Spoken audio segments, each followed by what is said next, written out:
Sayang ang lahat ng relihiyon, sayang ang lahat ng pagsisimba, pag-awit, pagbibigay ng mga tithes, offering, pagsasakripisyo, pagtatrabaho, pagmiminister. Kung sa kabila ng haba ng mga panahon ng pagrelihiyon, ang laman pa rin ng isip at puso ay hell pala, hindi kingdom of God.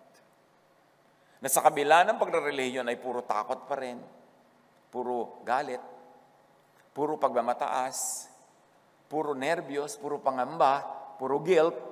Ba't ka pa nagrelihiyon? Sayang naman. Napagod ka lang, ang ending din pala, lagi ka ring takot. Lagi ka ring ninenervyos, wala kang kapayapaan. So ang laman ng puso at isip ay hell. Dapat hindi ganun. Dapat lubos tayong makinabang sa ginawa ng Panginoong Hesus sa pagmamahal, sakripisyo, at pagsagip sa atin mula sa hell na yan. Pero nakakalungkot isipin na sa kabila ng napakaraming religious work and religious activity, hell pa rin ang laman ng puso at isip ng maraming tao. Hindi pa rin pinamumugaran ng paghahari ng Diyos. Hell that is in your thought and emotion. Napakarami simba na masimba, pero nervyos pa rin lagi ang laman ng isip. Natatakot. Nakikita ang dyablo sa bawat na lamang patak ng tubig sa gripo. Sa bawat dilim may nakikita ng mga impacto. Walang laman kundi matakot, mag-guilty, araw-araw, guilty. Kaya maraming religious persons are actually depressed. And many, even religious leaders, always seek professional help from psychiatrists. Hindi nakakatulong yung relihiyon. Hanggat hindi namumugad ang Espiritu ng Diyos sa puso at isip, hanggat hindi nagiging kaharian ng Diyos ang puso at isip, at hanggang hindi tayo pinaghaharian ng pag-ibig at kapayapaan at kapahingahan, baliwala ang lahat. Ang isip, ang damdamin ang dapat unang-unang pamugaran ng kapayapaan at kapahingahan. Job 19, 1-2. Then Job replied, "How long will you torment me and crush me with words?" Yan ang sabi niya sa kanyang mga kaibigan, na matapos siyang kunwari ay damayan, ay pinagsisisi siya. Siguro nagkaganyan ka, Job, nagkaganyan-ganyan ang buhay mo kasi may kasalanan ka. Tinorture siya. Kailan niyo ko titigilan ng pagpapahirap dahil sa mga salita niyong binibitawan that enter my mind and make it hell at sumisira sa loob ko? Di ba kung isang payapang-payapa ka, mayroon lang isang magte-text sa'yo, may isang magme-message sa'yo, may isang magbubulong sa'yo, biglang naging impyerno ang isip mo at ang iyong puso. Ganun na nagagawa ng salita. Anong mga salita ang napagdididig natin in our religious circles, among the so-called brothers and sisters and our shepherds? Pag nagsasalita ba sila ay kapayapaan at katahimikan ang pumapasok sa ating puso o yung kabaligtaran? Proverbs 18:14, the human spirit can endure in physical sickness, but a crushed spirit, a crushed thought and emotion, who can bear? Kaya nating lampasan ang anumang hirap ng katawan, pero paano yung hirap ng loob? At ano bang napapala natin sa religion? Hirap ng loob o pahinga ng loob? Ang matatag na kalooban ay mabuti sa tao, ngunit kung mahina ang loob, ano ang mangyayari rito? Proverbs 28:17. Anyone tormented by the guilt of murder, guilt, a mental issue, will seek refuge in the grave or will want to die and may even commit suicide. At alam natin, marami nagsusuicide. Nagiging halos pandemic na nga ang suicide ngayon. Dahil sa guilt, dahil sa takot, dahil sa gulo ng isip. Kaya napakahalaga ang pinag-uusapan natin ngayon. It is of utmost importance to keep the mind from guilt, from becoming hell. Si Jesus dumating para alisin ang guilt, hindi para lalo kang pagiltihin. Pero madalas ang religion, pinapagilty ka talaga. Baligtad. Nababaliwala ang sakripisyo ni Jesus. And this is now a major concern, mental health. Kaya kahit sa mga beauty contest, lagi ng mental health at advocacy. No? Yun man ay sincere o sabi ng scriptwriter nila, pero pinag-uusapan. Kasi napakalaking pandemic ngayon, mental health. People live in depression. Jesus sets free from that hell in the mind, that hell in the heart. Jesus takes hell out of people's minds and brings in the kingdom of God. Sabi nila, the world is divided between black and white. Hindi yan totoo. Between the rich and the poor, hindi yan laging totoo. Between males and females, hindi rin yan laging totoo.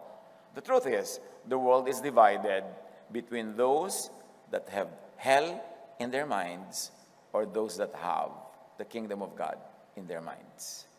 Yun ang talagang division. Ang humanidad ay nahahati lang sa dalawa, yung pinaghaharian ng kapayapaan ng Diyos through Jesus, o yung ang naghahari ay takot, guilt, negative feelings. Hindi kasi invisible. Parang yung sinabi rin ni Jesus, hindi mag-visible ang kingdom of God para itinatanong nyo, nasa at kailan darating. Yun ding pinaghaharian ka ng hell in your heart and mind, hindi rin visible. Kaya mas dangerous. What if religion brings hell into your mind? What if religion condemns and consigns people to that hell in the mind? Paano kung ang relihiyon ay nagpapahina at sumisira ng loob at nananakot? Yan ba ay isang uri ng relihiyon na matapat sa misyon ni Jesus, na hanguin ang mga tao sa pagdurusa, hanguin ang mga tao sa takot, sa fear, sa nervyos, bigyan ng kapayapaan at katahimikan, suriin ang religion. Ano man, maging ang atin, suriin kung anong bunga nito sa inyong isip at sa inyong damdamin. Doon mo lang malalaman kung talagang sa Diyos at kay Jesus. Sabi ni Jesus, you will know them by their fruits. Ano ang bunga sa inyo ng inyong religious life? Suriin din natin ang mga nangyayari sa paligid natin, yung mga iba ang religious beliefs. Mga kamag-anak natin, kaibigan, ano ang bunga sa kanila? Talaga ba nung naging active sila sa kanilang church, ay naging maibigin, payapa, tahimik, o naging judgmental? Naging pala pintas, naging pala usig ng kapwa, na yung nananahik na kapwa, uusigin, babatuhin. Alam mo na, kung ang religion na yan ay Pharisees o Jesusness.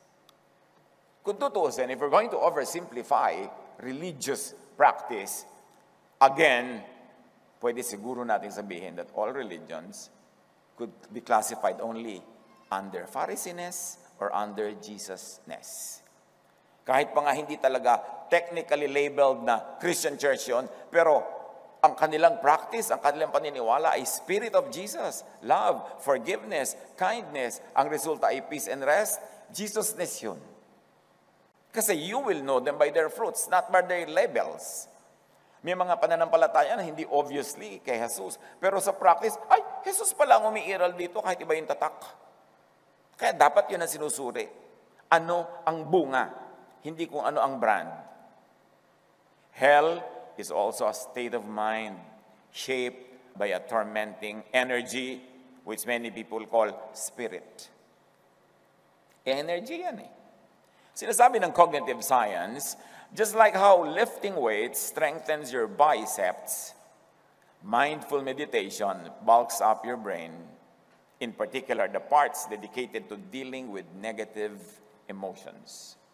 You have the power to build a better, therefore more peaceful, heaven-like brain. All it takes is peace. That is thought. That's a mental state and dedication. Dapat i-career ang mindful meditation. At yung meditation na hindi lang dahil nakaupo ka sa lotus position at may hawak ang puting bulaklak, hindi lang yon. Ang lahat ng inilalaman mo sa iyong isip, meditation yan. So anong inilalaman mo sa isip? Takot, pananakot. Yan ang mangyayari sa iyong buhay. Kasi yan ang laman ng iyong meditation.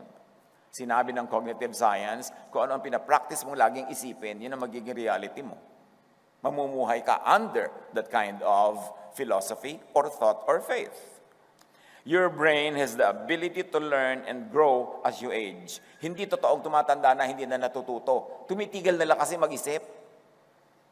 Yung huwag na natin palitan to, nakatandaan na natin ito, dito na tayo mamamatay. Hindi totoo yun. Napatunayan ng siyensya na ang isip habang buhay ka ay patuloy na lumalago. Kung palalaguin mo sa pag-iisip, mindful thinking. Pinipili mo kung anong isipin at pinipili mo kung hindi, alin ang hindi mo papayagang pumasok sa iyong tenga. Your brain has the ability to learn and grow as you age, a process called brain plasticity. But for it to do so, you have to train it on a regular basis. Anong laman lagi? Regular basis, manonood ka ng walang mga kapararakang entertainment. So yung brain mo, liliit. Mamaya pa, nasan yung brain ko na, ay, munggo ako. Ito pala yung brain ko, munggo na. Kasi kung ano-ano kabalbalan ng laging laman ng isip, pinapanood, pinapakinggan. Anong klase mga text ang iyong laging ine-entertain? Yung nagpapalit ng utak mo, dapat i-block yan. Yung walang ginawa ko, hindi pa nervyusin ka, takutin ka, lalo pa sabihin, may pera ka ba? Ay, nakakatakot, di ba? So, kailangan medyo i-block. What if religion discourages progressive thinking? And usually it does. Yung bawal mag-isip, bawal magtanong. Pag may tanong ka, rebellion na agad, demonic ka na. Dapat di ka nagtatanong, di ka nag-iisip, dapat robot ka, didiktahan ka. Di ba? Most religions are like that. Ang gusto ng mga religious leader ay total control of the people. Paano lalaki ang mind mo pag ganun? What if religion trains the brain to always be judgmental of self? Yung ang laging laman ng utak, lagi siyang inadequate. Makasalanan ako, masama ako, kulang ako. Yung lagi ang opening number ng prayer, makasalanan po kami, marumay po kami po ay mga karumal-dumal. Laging ganon, di siyempre, magiging ganon ka nga dahil yun ang laman ng utak mo. Ba't hindi ka mag-celebrate ng salamat, Panginoon, dahil inaalis mo aming kasalanan, inuhugasan mo kami, pinapatawad mo kami, minamahal mo kami. Yung sa simula pa lang, condemnation na agad. And most religious events begin with that. Nakapokus lagi sa kasalanan. Kasalanang hinugasan at inalis na ni Jesus. Pero madalas sa salita lang yan, pero in actual practice, usigan pa rin ang usigan, batuhan ang batuhan. Minamalaki yun. What if religion trains the brain to be guilty? To always be guilty. To always be afraid of punishment, of being found out. In this case, religion mismo brings hell into the hearts and minds of followers. Dahil ang hell ay napakalaking negosyo. Nagsusuhol, nagbabayad ang mga tao, mahugot lang sa hell. Kaya ang iba't ibang mga relihiyon, sari-sari ang gimmick nila kung paano ka hugutin, may mga point system, etc., etc. Magbabayad ka. Kaya ayaw ng Pharisaic religion ng pagtuturo ng grace. Mahina ang negosyo sa grace. Dapat guilty ang tao, dapat takot. Para patigin tungipin, ihuhulog sa offering box. Dapat naman conscious na tayo kung inuuto na tayo. Ang laking pang-uto yung end times, mga we live in the last days, hulog nyo ng mga relo nyo, diba? Mga kwintas nyo, lahat-lahat ipapatunaw natin. Mamaya suot ng pastor's wife. Ang tagal-tagal na naman ng mga ganyang bulahan. Dapat naman magising tayo sa ganyan. Laging ipapanakot pag tinatamad ang mga tao na umattend, mag-end times na. Kailangan abutan ka sa loob ng church natin. Hindi ba talaga pwedeng abutan ng end times sa beach? Magagalit ba ang Diyos na inabutan ka nagsisiesta? Dapat talaga pagod na pagod ka sa paglilingkod. Tuwan-tuwa ang Diyos sa ganun. Hindi ba ang Diyos magulang? Tayo ang mga human parents, though we are lacking in a lot of righteousness, pero tuwan-tuwa rin tayo, mga anak natin ay natutulog, nagpapahinga, ayaw mo halos gisingin para kang pusang naglalakad dahil yung anak mo tulog. Tapos, yung Diyos na talagang parent natin, gusto niya talaga abutan kang pagod na pagod. Maling-mali ang pagpapakilala ng Pharisaic religion sa Diyos. Kaya sabi ni Jesus, mali kayo, hindi ganyan ang kingdom of God. Abang kayo ng abang na darating. Hindi nyo tuloy napapansin na wala pala sa isip nyo, wala sa puso nyo, kasi nakaabang kayo doon sa malayo. Nililibang kayo sa pag-aabang sa malayo para hindi nyo mapansing, wala pala sa puso nyo ang kingdom of God. What if religion makes the heart and mind of the believer a living hell? Matthew 23:15. Woe to you, sabi ni Jesus, teachers of the law and Pharisees, you hypocrites. You travel over land and sea to win a single convert. And when you have succeeded, you make them twice as much a child of hell as you are. Kita niyo yung mga pangungusap na yun ni Jesus? Ngunit kapag inyong nahikayat na, ginagawa niyo silang masahol pa kaysa sa inyo. Kung papaano kayo anak ng impyerno, dinodoble niyo pang maging mga anak ng impyerno ang mga nadadapuan ninyo at nako-convert niyo. Sabi yan ni Jesus sa mga Pharisees. At hindi malayong sabihin niya yun ngayon man, kung harap-harapan kang kakausapin ni Jesus. Mag-isip, manuri. Malat na nga tayo, katuturo against Pharisees. Kasi, dalawa lang ang dibisyon ng tunay na church or churches. Yung under Pharisees or under Jesusness. Ano man ang label niyan, ano mang system ng pagbabautize niyan, ano mang kanta kinakanta dyan, ano mang tugtog. Ang itatanong mo lang ito, ano ba ang naghahari talaga dito sa ating kapatiran, sa kapatiran nyo, sa church na yan? Jesusness ba o Pharisees? Doon magkakaalaman. How does Pharisaic religiosity turn their converts and followers into children of hell twice over? Sabi kasi ni Jesus, woe to you! Kawawa kayo! Kasi ang madapuan nyo, ginagawa nyo anak ng impyerno.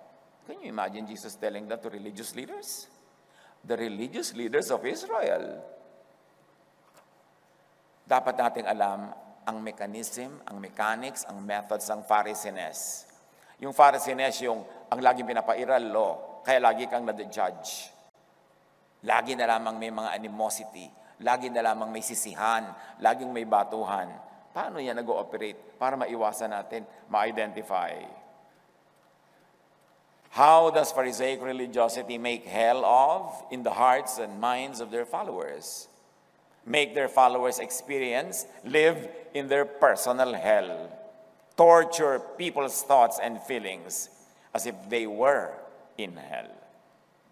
As if their hearts and minds were hell. Parang ganun ang nararamdaman. Examine your religion's teachings. Examine religion's teachers. Ano ang turo? Ano ang dala? Huwag magpalibang sa mga statements of faith. Huwag magpalibang sa mga pinagtatalo ng mga issues ng wala nang katapusang division ng mga Christian churches. Dalawa lang ang dapat mong hanapin. Jesusness or Pharisees? Are you under the law or under grace? Are you setting people free from guilt or are you always making them guilty? Ang itinatanim mo ba sa puso't isip ay the kingdom of God na sinasabi ni Jesus or the kingdom of hell? Kingdom of God, Jesusness in you, yun ang itanong. Or hell in you. Fear, bondage. May mga tao na pag sumali sa kanilang isang specific sekta, na masyado silang pinapahiwalay sa mga kamag-anak, mga kaibigan, etc., etc. Pag pumunta sa mall, pagka pumunta sa mga restaurant, may nakita mga churchmates, tinatakpan ng mukha, nagtatakip ng payong dahil makikita sila. Mabubulitin board sila. Bakit sila nakikisama sa kanilang mga kamag-anak? Bakit sila sumasama nga sa mga handaan ng mga pinsa nila? Ba't sila dumadalo sa mga kasalan? Ano nangyari? Naging pag-aari sila nung sekta nila. Inangkin na sila. At natatakot sila, ni makita, wala namang ginagawa kung makain lang sa restaurant. Magkakalit ang Diyos. How Pharisaic religiosity tortures people's thoughts and feelings? The Pharisees make and force people to live under the law. That's one. Yan ang lagi nyo hanapin. Are you making us live under the law? Unang-una, the law was given to the Jewish people.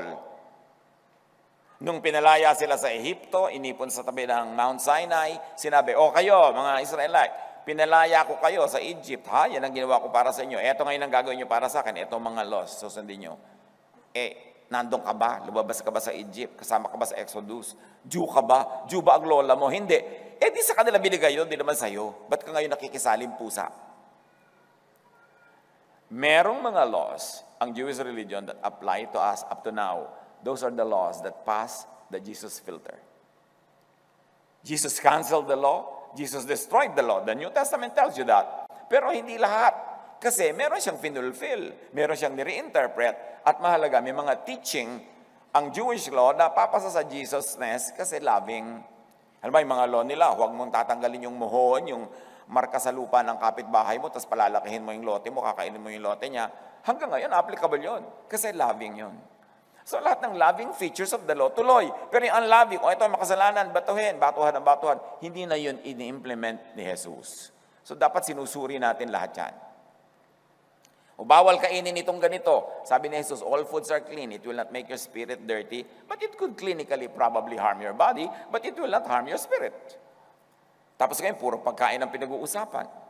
Yung mga, hindi tayo pwedeng gumalaw kasi sabat ngayon. Napakalaking issue yung sabat. Sabi nga ni Jesus, Sabat was made for man, not man for the Sabat. Binigyan kayo ng sabat para pakinabangan nyo, pero yung amo nyo na yung sabat, kayo nang nahihirapan, makapag-sabat lang. Hindi na. Kaya si Jesus, sinadya pa niya na mga miracles niya, ginagawa pa niya sabat. So sasalain mo yung Old Testament na yan kay Jesus. Kasi kung itutuloy mo lang pala lahat, ba't pa dumating si Jesus? Nasayang lang yung pagod niya, nasayang yung kamatayan niya, itutuloy mo lang naman pala lahat para ano pang pagdating niya. Dapat may effect ang pagdating ni Jesus. Sinala yung mga katuruan, mga kautusan na nasa Old Testament na hindi loving, na cruel, unkind, hindi restful, nakakapagod, nakaka-enslave. Jesus sets free. Kaya dapat naiintindihan ng tao yun. Pero marami ngayon, habang nagre-religion, lalong hindi naging free. Kinain na ng religion ang buong maghapon mo, mula umaga hanggang gabi. Para bang wala ka nang pwedeng gawing paglilingkod sa Diyos kung hindi ka nasa loob ng building ng simbahan na yun. So napaka-enslaving. Napakahirap. Ba't kailangan mahirapan? Natutuwa ba Diyos na hirapan ka? Talaga kailangan mo umaten ng worship 1, worship 2 sa umaga, tapos may worship 2 sa tanghali, 3 sa tanghali, at meron pa sa gabi, at may midweek pa. Obserbahan ang lahat ng uma-attend dyan kung talagang bumait. Kadalasan nga, lalo pa nagiging self-righteous, pipintasan yung ibang hindi uma-attend. Obserbahan nyo naman ang talab ng religion sa buhay ng mga tao sa paligid, kung Pharisees o Jesusness. So, the Pharisees make people live under the law. Acts 15:5. Then some of the believers who belonged to the party of the Pharisees, tandaan nyo, sa early Christianity, may mga Pharisees na sumali. Eto, pinag-uusapan natin ngayon. Some of the believers who belonged to the party of the Pharisees stood up and said, the Gentiles must be circumcised and required to keep the law of Moses. Kita nyo na agad? Sa simula pa lang, nasingitan na ng Pharisees ang Christian church at iginigiit na nila ang Mosesness. At nagtagumpay sila. Hanggang ngayon, Pharisees ang tunay na naghahari sa maraming Christian churches. Hindi grace ang umiiral, kundi law. Hindi rest, kundi pagod. Hindi peace, kundi guilt. Nagtagumpay sila. Kaya kailangan nating suriin ngayon para hindi ka sumali. O kaya, para maibunyag yan, para malaman ng mga tao. Sabi nila, ay yung mga Gentile, hindi naman under the law, pero kailangan ilagay natin under the law. Pag naging Christian sila, kailangan pasunurin sa mga law of Moses. Si Jesus nga namatay para palayain yung mga tao, yung mga Jews particularly, from their law. Tapos yung mga Gentile na hindi man lang kasali sa law, isasali mo pa. Ida-damage mo pa sila sa law na binaliwala na nga ni Jesus para magpalaya, para magpatawad, at para magbigay ng kapayapaan. The Pharisees make and force people to obey all the law all the time. Kaya mo yun, which no one could successfully do. Pag ikaw namuhay under the law, kakambal na nun, you will live under guilt. Because you cannot obey all the law all the time. So guilt ang kakambal niyan. Galatians 3:10, for the scripture says, whoever does not always obey everything that is written in the book of the law is under God's curse. Can you imagine what happens when you place yourself under the law? You place yourself under curse because when you are not able to obey everything all the time, you are under curse according to the Jewish scriptures. Ba't ka sasali sa usapan na yon? Nalugi ka. Ba't ka sasali at makikisali sa ganung usapan na alam mong hindi mo ipapasa? Lagi kang failure. Lagi kang mababato. Lagi kang guilty. Jesus came to destroy the law, to set people free. At napurga na tayo sa dami ng verses na ganyan na na-share dito. People under Pharisaic religiosity are set to become grand, chronic failures. Kaya maraming religyoso always feel like a failure. Victims of mental torture. Napaka-importante. Laging depressed. Marami tuloy hallucination. Umihip lang ang hangin, nakakakita ng mga impacto. Takot ang nagahari sa buhay. The Pharisees make and force people to constantly repress their true feelings, and hide their true selves. Kaya laging sinasabi ni Jesus, you hypocrites! Kunwari pa kayo, hindi naman yan ang totoo. Nahihirapan lang kayo. Nade-depress tuloy kayo. Nagkakaskitsophrenia tuloy kayo. Tapos pag nagkaskitsophrenia, sasabihin nila, ay napoposes. It's an oversimplification of a complex psychological and mental sickness. Kaya sa maraming Pharisaic churches, bawal na magpakatotoo. Saan yan umuwi? Dissatisfaction, frustration, eventually anxiety and depression. Maraming counselors see psychiatrists. Kasi pag counsel ka ng counsel, dapat sister, ganitong ginagawa mo, dapat sister, ganitong ginagawa mo, dapat brother, ganito. Pero sa buhay mo rin, hindi nagaganap yun. Alam mo, ikaw man hindi makasunod, nahahati ka. At pag nahati ang iyong loob, kabaligtaran yan yung buo ang loob. Pag nahati ka, sira ang loob. Can you imagine, napakaganda ng ating wika. Meron tayong mga terminologies for even psychology terms.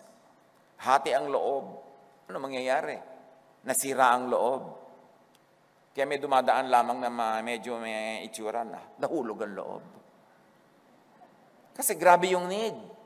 Masabihan lang na ang cute mo, miss kita. Love na agad.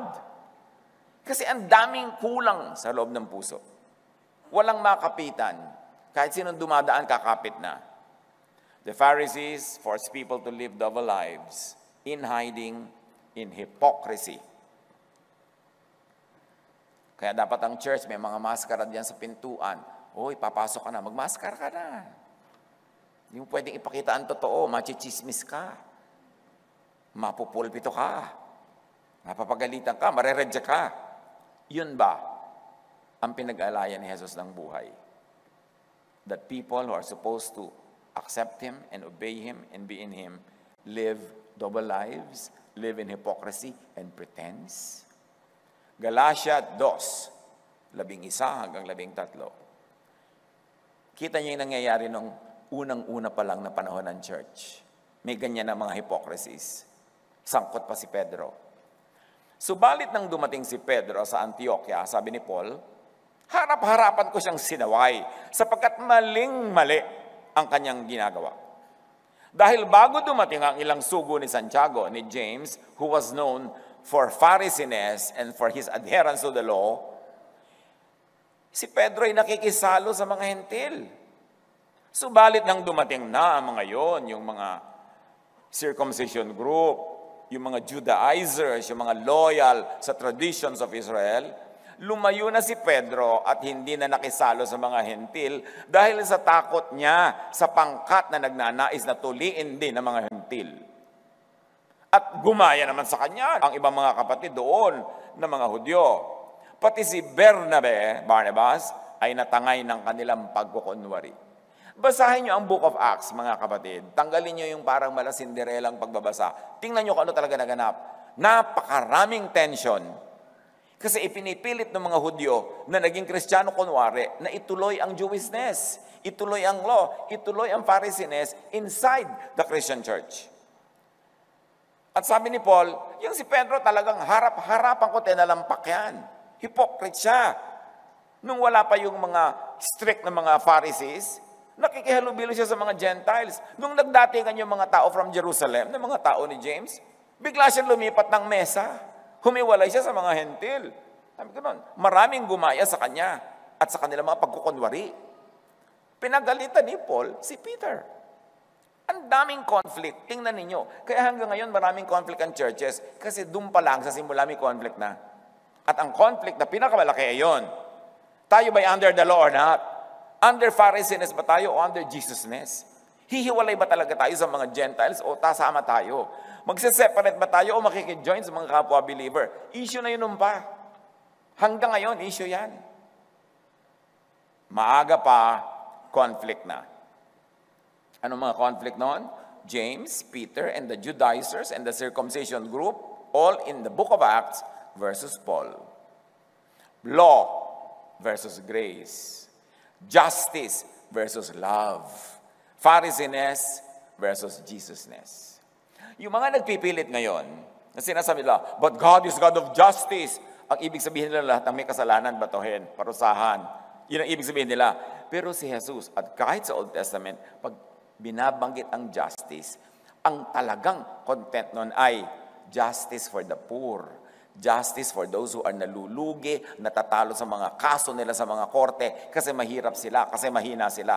Yun ang laging sinasabi ni Jesus na justice. Bigyan ng katarungan ng mga api at mga mahihina. Hindi yung parusahan lahat ang may kasalanan. Never na ginamit ni Jesus yung word na justice to apply to parusahan ang mga nagkakamali at nagkakasala. Ang kanyang justice ay huwag pagkaitan ng katarungan ang mga maliliit na tao at mahihirap sa ating mga hukuman. Dapat unawain natin yan. Meron kasi nang gagalaiti, God is God of justice. Therefore, batuhin ang mga may kasalanan, parusahan sila. Hindi yun ang konteksto ni Jesus. Mag-aral-aral kahit konti. Kasi nandiyan naman ang linaw-linaw. Katulad ng babaeng balo, sa kwento ni Jesus, na matatalo siya sa kaso kasi balo siya, mahina siya, mayaman ang kanyang kalaban, hindi niya tinigilan, nakakukulit yung judge.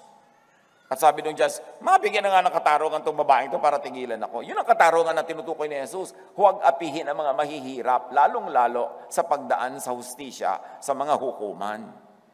Hindi batuhin lang may kasalanan, parusahan. No, Pharisees ang may gusto ng parusa sa makasalanan. Inako ni Jesus ang parusa. Agree? Agree na ba kayo dyan?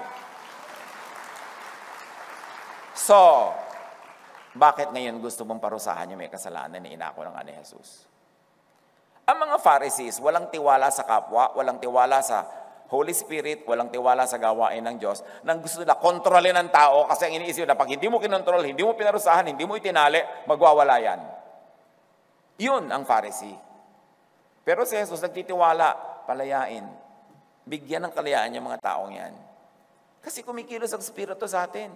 At kung magkakamali ka o magkakasala at nagagalit ang Diyos, sa Diyos ka mag-report. Bakit sa Pharisee? Kung gusto ka ba parusahan ng Diyos, mahirap bang gawin yun? Eh di siyang gagawa. Bakit tayong kapwa mananampalataya magpaparusa? Takot at takot ang mga Pharisee na bigyan ng laya ang mga tao kasi wala silang tiwala. Iniisip nila, mga demonyo lahat yan. Pag pinabayaan mo yan, kademonyohan ang gagawin. You see, ang utak ng Pharisee, ganun. Pero ang utak ng kay Jesus, God is gracious, God is kind, give people space, forgive them pag nagkamali. Sabi nga ni isa, ilang beses ko mong papatawaran 7 ba? Anong 7? 70 times 7. Meaning, huwag mong tumigil magpatawad. Pero ang Pharisee, justice! Parusahan! Batuhin! Dapat tayong manuri. Tama na yung mga panlilinlang ng mga Pharisees na nagkukunwaring maka-Jesus. So maaga pa, conflict na talaga. James, Peter, Judaizers, law versus grace, justice versus love, Pharisees versus Jesusness. Hanggang ngayon, yan pa ang tunay na issue. The Pharisees make and force people to be conflicted. Yung iba yung sinasabi ng bibig mo, ito, Sunday school teacher ka, turo ka siyempre ng turo ng tama according to the book. Pero alam mo, sa buhay mo, di ba rin nagagawa? Kaya mamaya, nagtitirintas ka na habang nakatingin ka sa mga lumilipad na gamo-gamo. Dahil mababaliw ka pag iba yung sinasabi mo, tapos iba yung buhay mo. Nakahati ka. Magkakatagyawat ka, malalaglagan yung mga ngipin, papangit ka. Kasi hati ang loob. Pharisees force people to be conflicted, to live in guilt and fear of being shamed, of being punished. Pag takot na takot ka sa mga kapatid mo sa church na baka ka ipahiya, baka kahiyain, baka ka palayasin, anong church ang kinakabilangan mo? Church ba yan ni Jesus? John 9:18-22. Dahil merong mga magulang na natatakot na mapagalitan ng Pharisee, kahit na napaghibalaan ni Jesus yung anak nila, nung tinatanong ng mga Pharisees, ayaw nila magsalita. Ganito ang sinabi ng kanyang mga magulang dahil sa kanilang takot sa mga pinuno ng mga Hudyo, sapagkat pinagkaisahan na ng mga Hudyo na ang sino mang magpahayag na si Jesus ang Kristo ay ititiwalag sa sinagoga. Noon pa man, tiwalagan blues na. Takot na takot ang mga tao ba tiwalag? Alam mo niyo po, Tito, sabi ng mga Facebook, itiwalag po ako kasi, di pa salamat ka, tiniwalag ka, nakalaya ka dyan sa sobrang daming trabaho, sa sobrang daming umuusig. Kumanta kang, I'm free. Pag tiniwalag ka, ba't takot na takot ka ba titiwalag? Ano bang mawawala sa'yo kung tiniwalag ka? Mawawala ba ang Diyos? The kingdom nga is in your heart and in your mind. Di kahit sa nandun ang Diyos. Bakit ka takot na takot itiwalag ng mga Pharisees? Hayaan mo silang maubusan ng worker, maubusan ng member, kung ang hilig nila magtiwalag. Instrumentalist po ako sa church, wala po akong hanap buhay, pinapatugtog ako mula umaga hanggang gabi, ilang araw-araw, pero wala naman po akong love gift. Mga inaamag na tinapay lang po yung mga gift sa amin. Pagka nag-gig po kami, tumugtog kami sa iba para kumita naman, hindi kami papatugtogin ng ilang linggo. Ay, hindi pa salamat ka. Hindi ka papatugtogin, hindi napahinga ka. Anong nawala sa'yo? Ano yun? Bakit bihag ng mga Pharisees ang utak ng mga tao? Takot na maitiwalag, takot na madismiss, takot na madisiplina. Eh, ikaw nga itong napahinga, sila nga nawalan ng worker. Baligtad. Gumising ka, maruha. Tama na, yung pakikipaglaro sa mga Pharisees na yan, na nagsasamantala. The Pharisees force people to self-condemn, to self-flagellate, to isolate themselves from everyone else they love. Alam niyo, isang mark ng Pharisee ay church, oras na nag-member ka sa kanila, ihiwalay ka na sa lahat ng kamag-anak mo, kaibigan mo, lahat. Aangkinin ka na nila. Hindi ka na maka-attend sa wedding ng iyong pinsan na lumaki kayong magkaibigan, magkapalagayang loob, dahil lang iba yung religion niya. Hindi ka na makasama sa libig ng lola mo kahit yun ang nagpalaki sa'yo, dahil ayaw ng Pharisees na umattend ka doon sa religious service ng libing ng lola mo. Malalaman nyo agad pag Pharisaic, hinihiwalay kayo. Gusto ka solohin. Pero eto ngayon, ano bang effect sa'yo ng pagsosolo nila sa'yo? Talaga bang bumait ka? Talaga bang naging mas banal ka? Naging mas katulad ni Jesus? O naging twice as much a child of hell? Mag-isip. Acts 10:28, si Pedro kay Cornelius, he said to them, "You are well aware that it is against our law for a Jew to associate with or visit a Gentile." This is separatism. Alam naman ninyo na bawal sa isang Hudyo ang makihalubilo o dumalaw sa isang hindi Hudyo. Subalit, ipinakita sa akin ng Diyos na hindi ko dapat ituring na marumi at hindi dapat pakitunguhan ang sino man. Na-realize ni Pedro. Ang tanong ngayon, Hudyo ka ba? Para humiwalay ka sa iba kung Christian ka na. Bakit ihiwalay? Eh yung mga Hudyo nga, sinabihan na ni Pedro, tayo mga Hudyo na may tradisyon na huwag makihalubilo, na-realize ko na walang ganun, dapat makihalubilo tayo. Tapos ikaw na hindi Hudyo, masahol ka pa sa Hudyo sa paghiwalay. Dahil sa Pharisees, dahil under the Pharisees. Kailangang ibunyag ang mga kagilagilalas na kasinungalingan ng mga relihiyon na nagkukunwaring maka-Jesus, pero ang totoo, maka-Pharisee. The Pharisees make and force people to live under constant control, regulation, and judgment. Ang daming bawal. Yung kapatid, pumikit ka lang, repeat after me, magpe-pray ka at makakalaya ka sa Panginoon. Bibigyan ka niya ng kapayapaan, ng buhay na walang hanggan, ikaw'y magiging masaya, tahimik. O, ginawa mo naman, pagdilat mo, huli ka, topo-topo, eto na ang mga rules ng church na ito.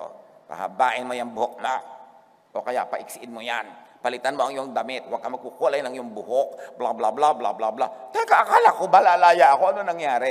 Kunwari lang yun, press release. Gumising tayo. The Pharisees force people to live under constant control, to live a life of sacrifice. Yung bang sobrang magsakripisyo, ginlamorize sobrang pagsasakripisyo, self-denial and suffering, misinterpreting and misapplying Jesus' carry your cross and follow me. Ang cross na ipinapabuhat ni Jesus ay hindi cross ng Pharisees, kundi cross ng Jesusness. Carry your Jesusness cross and follow me away from Pharisees, from the hell inside you to the kingdom of God inside you. Kasi may cross talaga ang lahat ng bagay. Pag sumunod ka kay Jesus, may cross. Dahil aawayin ka ng mga maka-Pharisee, yung mga makalo. Pero pag sumunod ka naman at dinala mo yung Pharisees na cross, mas pagod ka dun. Yun ang ibig sabihin, Jesus, carry your cross. May price to pay sa pagsunod sa akin. May mga hindi makakaintindi sa'yo, may mga magre-reject sa'yo. Carry that cross. Pero hindi cross na magdusa ka, magtiis ka, ilagay mo lahat ng pera mo sa hulugan, sa kahod, huwag ka na kumain ng masarap, ibigay mo lahat dito, hindi yun ang cross na ipinapadala ni Jesus. Yun ang cross na binuhat ni Jesus para iligtas tayo sa pagbubuhat nun. Iniligtas ka na ni Jesus para buhatin yon, ipapabuhat na naman sa'yo ng mga Pharisees. Ang tunay na kalaban ni Jesus ay the Pharisees who ignore the death and the resurrection of Jesus and continue to insist on the law which Jesus died for to set us free. Dapat intindihin. The Pharisees force people to become self-righteous, judgmental, unkind, and cruel. All you have to do is open your eyes and you will know that more than 90% of the time, that's true. When people become very religious, that's what happens. Pinipintasan ng lahat, wala nang magaling kundi sila na lang ang tama. Matthew 23:15, sabi ni Jesus, "Woe to you, teachers of the law and Pharisees, you hypocrites! You travel over land and sea to win a single convert." At inuulit lang natin ito. And when you have succeeded to make them twice as much a child of hell as you are. Masaklapang bunga ng napapasama sa Pharisaic religion. Now, hell is also a state of mind shaped by a tormenting energy, or spirit, as people call them. Acts 5:16, crowds gathered also from the towns around Jerusalem, bringing their sick and those tormented by impure spirits, and all of them were healed. You see, they were tormented, actually, by negative emotions, by guilt and fear, dissatisfaction, and inner seething anger. Suffering people were mentally and emotionally healed by Jesus' grace.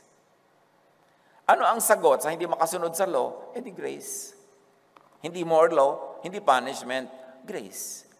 Pardon. John 1:17, for the law, or pahirap, was given through Moses. Through Pharisees, grace or ginhawa, and truth came through Jesus Christ, or Jesusness. So John 1:17, kitang-kita nyo yung clarity ng paghati sa dalawang reality. Law through Moses, grace through Jesus. Yun lang talaga, yung bilateral symmetry ng kung saan ka pwede sumali. Guhitan mo, dito ka lang o doon. Are you under the law or under grace? Are you under Moses or under Jesus? Huwag kang malitong palipat-lipat. Moses ako ngayon. Jesus ako ngayon. Yun ang nangyayari sa mga tao. Palipat-lipat araw-araw. Hindi ba alam mo kung saan sila tatayo? Ang bunga, kalituhan. Jesus saves people from the teachers of the law and the Pharisees, sense of justice, which we have already discussed, and judgment. Parusa, pahirap. John 8:3-5. Dumating noon ang mga tagapagturo ng kautusan at mga Pariseo na may dalang isang babaeng nahuli sa pangangalo niya. Iniharap nila ito sa karamihan at sinabi kay Jesus, "Guro, ang babaeng ito'y nahuli sa aktong pangangalo niya. Ayon sa kautusan ni Moises, dapat batuhin hanggang mamatay ang mga katulad niya. Ano naman ang masasabi niyo?" At alam natin ang ginawa ni Jesus. Iniligtas ang babae sa batuhan.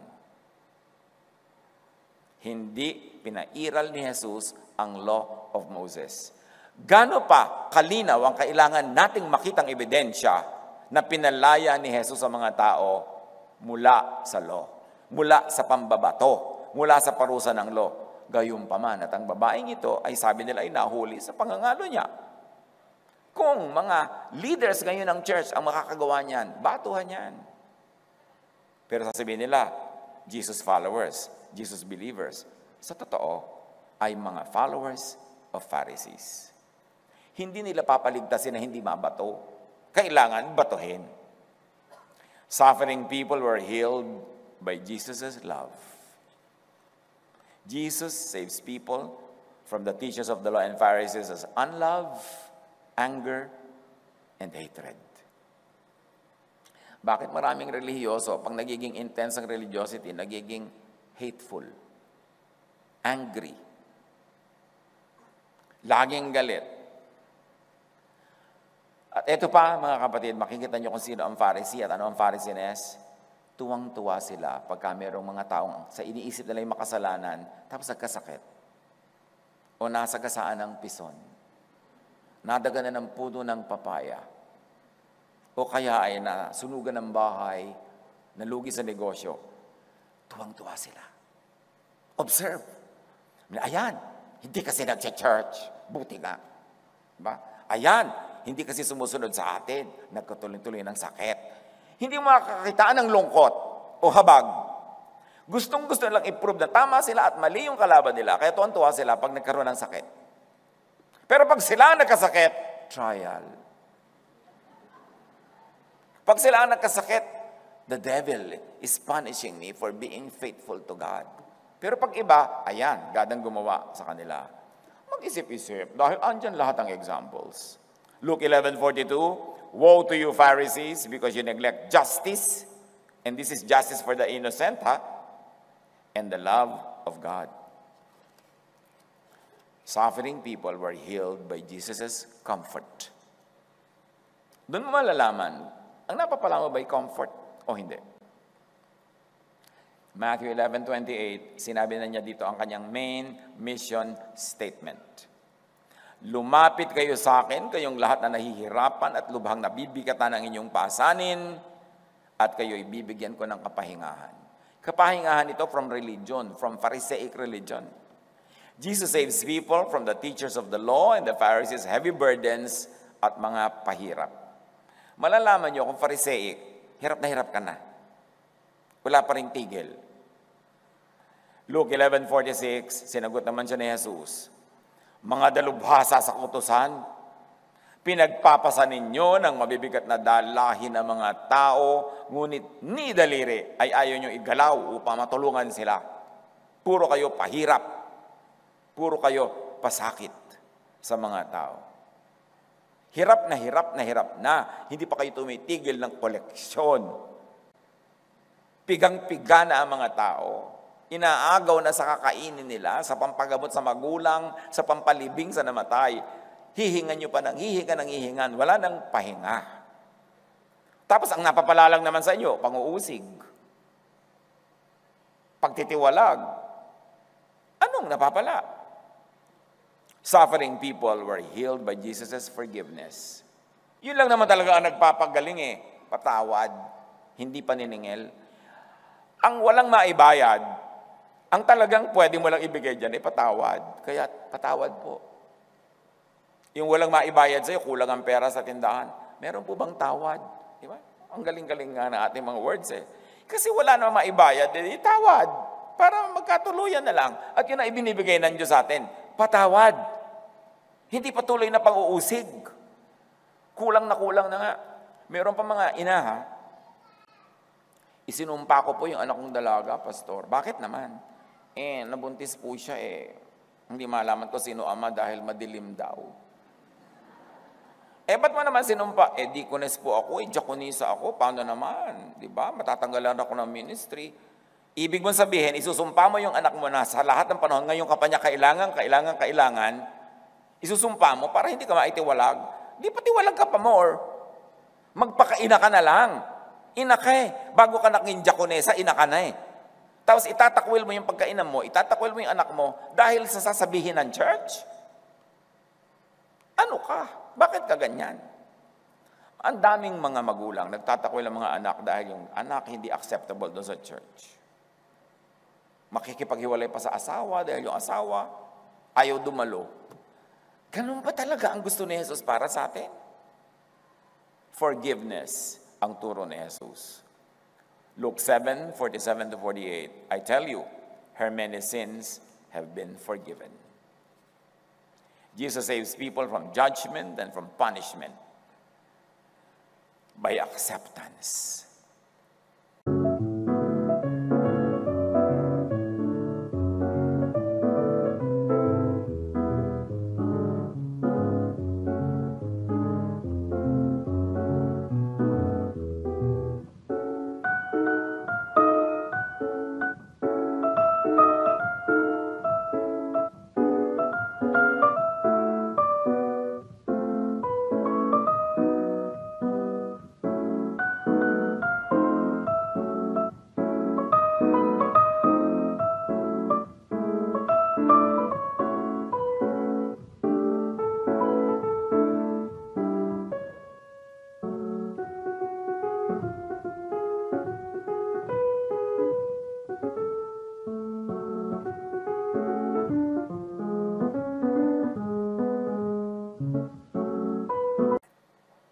Yung Pharisees, specializing in rejection. Si Jesus, doctorate sa acceptance. Tinatanggap ka, walang patakaran. Siyempre, dahil sa pagtanggap niya sa'yo, tinatanggap mo ang pag-ibig niya, mga katuroan niya, magkakaroon ka ng mga pagbabago, madedevelop ka, maayos ka, pero hindi ka pinagbabago muna bago ka tanggapin. Dahil kailan ka pa matatanggap? Kailan ka pa magbabago? Tinatanggap ka as is where is, and then sa reaction mo kay Jesus, doon ka ngayon unti-unting mas nagiging Jesus-like, doon ka nagbabago. Pero hindi requirement ang pagbabago sa pagtanggap. Tinatanggap ka muna. Mga magulang, tinatanggap nyo ba mga anak nyo? O dahil hindi sila nagko-conform sa standard ng church, ng lipunan, nire-reject nyo. Naging magulang pa kayo. Mabuti pa yung mga unggoy. Marunong mag-alaga ng mga anak kahit anong itsura ng anak. Talaga po, mami unggoy, accepted nyo ako. O anak, kahit mukha kang giraffe, alam kong anak kita, so accept kita. Acceptance. Jesus saves people from rejection. Dahil ang reseta ni Jesus sa ganyan, inclusion, belongingness, not exclusion. Luke 5:30, sinabi nila sa mga alagad ni Jesus, yung mga mahilig man reject na Pharisees, bakit kayo kumakain at umiinom na kasalo ang mga maniningil ng buwis at mga makasalanan? So kita nyo, pati sila, nga alagad ni Jesus, tinatanong nila, ba't kayo nakikisalamuha sa mga makasalanan? At ganyan din ang Pharisees ngayon. Huwag ka makikisalamuha. So, sino talaga ang model mo? Suffering people were healed by Jesus' positive, restful, and peaceful spirit, thought, and feelings. Kaya sabi niya sa John 14:27, kapayapaan ang iniiwan ko sa inyo. Ang aking kapayapaan ang ibinibigay ko sa inyo. Hindi ito katulad ng kapayapaang ibinibigay ng mundo. Huwag mabaggabag ang inyong kalooban at huwag kayong matakot. Pagka ina-accept ka, minamahal ka, pinapatawad ka, mapapanatag ka. Pero pag lagi kang binabantayan, pinupuli, sinusuka, tinadjudge, paano ka mapapanatag doon? Kaya sabi ni Jesus, yung peace from me, iba yan sa peace na ibibigay ng mundo. Kasi yung ibibigay sa inyo ng mundo, bigay bawi yan eh. Pagka nag-quiz bukas, hindi ka pasado, hindi ka na uli love, tanggal ka na uli. Sabi niya, I accept you, I love you. Be at peace. Tapos, nanggugulo at nananakot ang mga Pharisees. Jesus saves people from torment, from hirap ng loob. After this, Jesus traveled about from one town and village to another, proclaiming the good news of the kingdom of God. At ano yung good news? Gospel kasi means good news eh. Una, may bad news. Ano yon? Yung law. Condemned ka. Ano yung good news? Peace, rest, joy, inside people's minds and hearts versus hell in their minds and hearts. The 12 were with him and also some women who had been cured of evil spirits and diseases. At yung pag-cure ng evil spirit, hindi lagi yan yung oversimplified na lumayas ka sa katawan ng babae ngayon, masamang espiritu. No. Kasi maraming ang psychological suffering yung mga tao, yun ang tinatawag nilang mga masasamang espiritu kasi wala naman silang terminology noon na, ay, schizophrenic siya. Basta't medyo naiiba-iba ka, ay, may masamang espiritu. Pero anong ginawa ni Jesus? Sa kanyang pagtanggap, walang patakarang pagtanggap, sa kanyang pag-ibig, sa fellowship na isinasali niya kahit sino, may inclusion, gumagaling yung mga sakit ng mga tao ng emosyon nila. Nare-restore sila because of love, because of acceptance, not by rejection, and not by pagpipilit na pasunurin sila sa hindi nila masunod. A tormenting thought or energy could also be perceived as a demon. The ancients automatically called any suffering of unknown cause as of demons. Siyempre, yun ang language nila nung panahon na yun eh. Neuroscience tells us, enough stress and trauma can damage memory systems. Even a few days of sleep deprivation fog the mind, while sensory deprivation can lead to hallucinations and other symptoms of psychosis. Ayan daw, kahit ilang araw lang nakulang ka sa tulog, pwede ka na magkaroon ng psychosis, kaka-hallucination ka na. Paano yung mga Pharisaic na ang hilig-hilig nila ng overnight vigils, prolonged fasting? Mga kapatid, hindi tayo kakain ngayon ng 40 days sa pagsunod kay Jesus. O di nakakakita na ng dyablo sa kutsarita. Kulang sa tulog. Puro fasting. Kulang sa vitamina. Kaya sari-sari ang hallucination. Alam niyo, mas mahilig sa mga ganyan, yung fast and fast. Hindi naman masama mag-fast, ha? Pero yung OA, yung Pharisaic, yung lagi na lamang na walang ginawa kundi magdasal maghapon. Paulit-ulit mo, oh Panginoon, Panginoon, aba namin, Panginoon, oh Father. Wala ka naman bago sasabihin. Kanina pa yung paulit-ulit, isang oras na. Wala namang nararating tong kadadasal natin na to. Paulit-ulit lang lahat. Diba? Yan yung mga lagi nakakakita ng sari-sari. Yung pagka naglalakad ka, sister, may nakakubabaw na 3 jablo sa iyong likod. Sabi mo, kaya nga po sister, bumaba na kayo para 2 na lang matira. Laging may jablo, laging nagpapalayas sa mga jablo. Alam niyo yung mga mahiling magpalayas ng jablo, may nakikitang jablo, because it empowers them. Ego trip yan. Ay, eto na si sister, nakakita ng jablo, magpakabait na tayo, baka makakita sa atin. Nagkakaroon ka ng importanteng role, pag nakakakita ka, nagpapalayas ka, kaya iba kahit na lang wala naman, merong nakikita. Ang dami-daming kabalbalan. Humiliation adds powerfully to the sense of being out of control. Ang puyat, ang gutom, ang nahihirapan, natotorture ng guilt and fear, ay maraming nakikita at naririnig. Obserbahan nyo kung sino yung laging may nakikita. Tingnan nyo yung buong karakter niya. Usually, marites din. Yung maraming may nakitang jablo, yan, mahilig. Alam mo, naku naman sister, bakit ka titirhan ng Espiritu Santo? Super marites ka dyan, tapos magpapalayas ka ng mga demonyo. Bakit hindi mo subukan palayasin ang sarili mo? Tapos people suffer much pahirap and humiliation from Pharisees. Pag ni-humiliate, nawawalan ng self-esteem, nahahati ang loob, again, matotorture siya. Tuloy, maraming demons na nakikita. Mas damage ng Pharisees, mas maraming spirits and demons sa mundo nila. The devil is in your mind. However you tag your thoughts, sabi ng psychology, as trash or as worthy of protection seems to make a difference in how you use your thoughts. By physically throwing away or protecting your thoughts, you influence how you end up using those same thoughts. Tapos Pharisees teach people to demonize and trust their own thoughts, their dreams, their aspirations. Di ba minamasama pag may mataas kang pangarap, pagka gusto mo umasenso, guminawa, minamasama. Ang nagbungimbungan niyan, low self-esteem or compensatory false pride. Kaya kadalasan sa mga biktima ng mga Pharisees, merong false pride. Naghahanap ng laging maipagkakapuri. Kaya tayo lang ang tama. Ay, hallelujah! Tayo lang ang tama. Gusto yung ganun. Tayo lang ang papakasalan ng Diyos. Hallelujah! Yung iba hindi, audience lang. Gustong-gusto nilang sila lang ang bida. Alam na alam mo na may damage. Yung psyche. Yung pag-iisip. Nagiging self-righteous at the expense of others. Kasi ang mga Pharisees, hindi sapat na tama sila. Dapat din, mali ang lahat. Hindi masaya sila na sila ay kinakasihan ng Diyos. Dapat yung iba hindi kinakasihan. Matthew 23:13, woe to you, teachers of the law and Pharisees, you hypocrites! Hinahadlangan ninyo ang mga tao upang hindi sila makapasok sa kaharian ng langit. Hindi nagtagli si Jesus. Pumili lang ako ng second part, Tagalog Bible lang.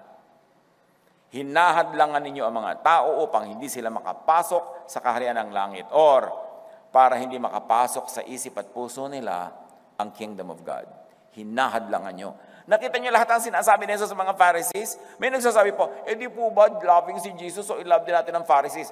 Magbasa ka ng Matthew para malaman mo kung paano tinrato ni Jesus yung mga Pharisees na yan. Alam ka naman, sinisira nila yung mga tao, tapos ilalab-lab pa sila, baby, Pharisee, halika, cute, Pharisee. Alam nga naman ganon. Sinisira nga nila yung mga tao, kaya sila pinapagalitan. Yung iba naman, nagbabait-baitan, di po ba dapat mabait tayo sa Pharisees? I-love din natin sila. Tingnan mo kung paano tinrato ni Jesus. Pwede mo bang i-love yung rapist ng anak mo na nire-rape? Baby, rapist, halika dito.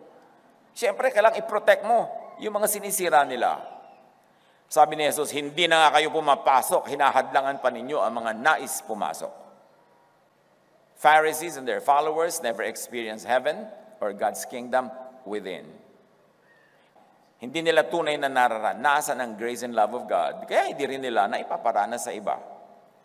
You cannot give what you do not have. Ang teachers of the law and Pharisees ay judgmental kasi experientially ay under judgment pa rin sila. Sila ay rejecting kasi experientially, they still feel rejected. Harsh sila because they are under harshness. Unloving because they are feeling unloved. Puro law sila because actually they are under the law. Hindi nagpapasaya kasi hindi rin masaya. Matthew 12, 34 to 35, Jesus to the Pharisees, sabi, si Jesus naman to ha, kayong lahi ng mga ulupong, papaano kayo na masasama ay makapagsasalita ng mabubuting bagay, sapagkat sa kasaganaan ng puso ay nagsasalita ang bibig. Kita nyo, tatawagin ni Jesus sa mga ulupong kayo, di ba? Mga ahas kayo. Tapos sasabihin ng iba, love po natin sila dahil loving si Jesus. Ano ang mapapala sa Pharisees? Bakit magpapasakop? Bakit magsisiksik? Bakit magtsatsaga? If you really want a new idea to come into your mind, you need to deliberately force yourself to stop thinking about the old one.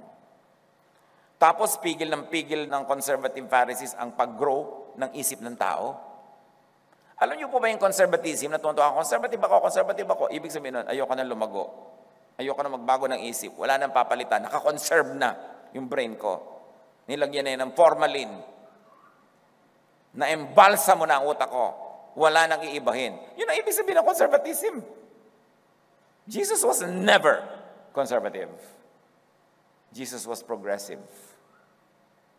Luke 11:52, napakahalaga na lagi nating isa-isip, isa-puso ang mga katuroan na ito. Woe to you, experts in the law, sabi ni Jesus, because you have taken away the key to knowledge.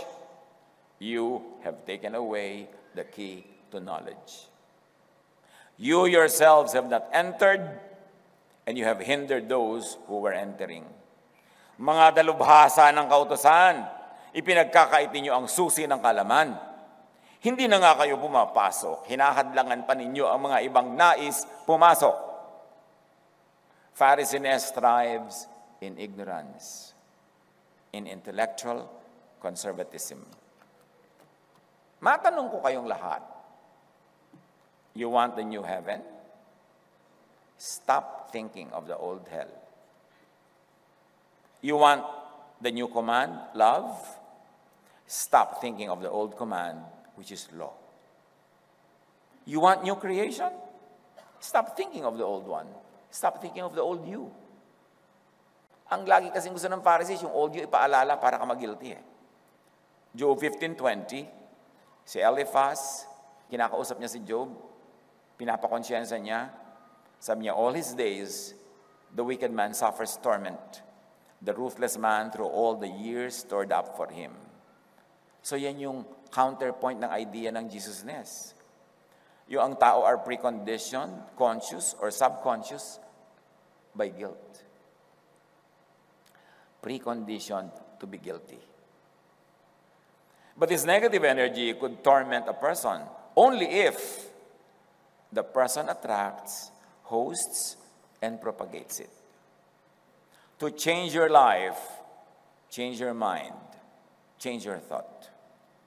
Proverbs 23:7, for as he thinks within himself, so is he. What do prophecies make you think of yourself?